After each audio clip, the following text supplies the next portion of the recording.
Hello, আসসালামু আলাইকুম guys. তো আজকে সারাদিনের কর্মকাণ্ড আপনাদের সামনে তুলে ধরব। আমি সকাল থেকে সারা দিন পর্যন্ত আসলে মোটামুটি কী কাজ করি। তো আমি বেশিরভাগ সময় খামারের কাজেই ব্যস্ত থাকি।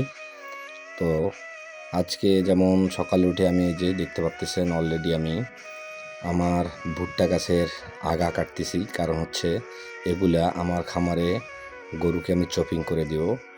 তো আমার সাথে থাকলে আপনি আমার খামারের ভিতরে যেতে পারবেন। তো আমার কাটা শেষ অলরেডি, আমি এগুলো মাথায় নিব, মাথায় নিয়ে অলরেডি ছুটবো আমার খামারের দিকে। আমার ছুটে চলা, এখন আমি যাচ্ছি আমার খামারে, তো বাড়ির উদ্দেশ্যে। আমার সেখানেই মূলত আমার ছোট্ট একটা খামার। তো পথে চলতে চলতেই আরও আপনাদের সঙ্গে কথা হচ্ছে, কারণ আসলে বাস্তবতা আসলে অনেক কষ্টের। তো আসলে এই যে চলে আসলাম আমি খামারে। তো এগুলা খামারের ভিতরে ঢুকে আবার নিয়ে আসতে হবে আমাকে। এটা চপিং করার জন্য আমার যে হাত মেশিনটা আছে সেটা এখন রেখে ওটা নিয়ে আসি আপনার আমার সঙ্গে থাকুন। আসলে অনেক ক্লান্তির ব্যাপার। তো অলরেডি কাটা শুরু করলাম, দেখতে পাচ্ছেন আমি কাটতেছি।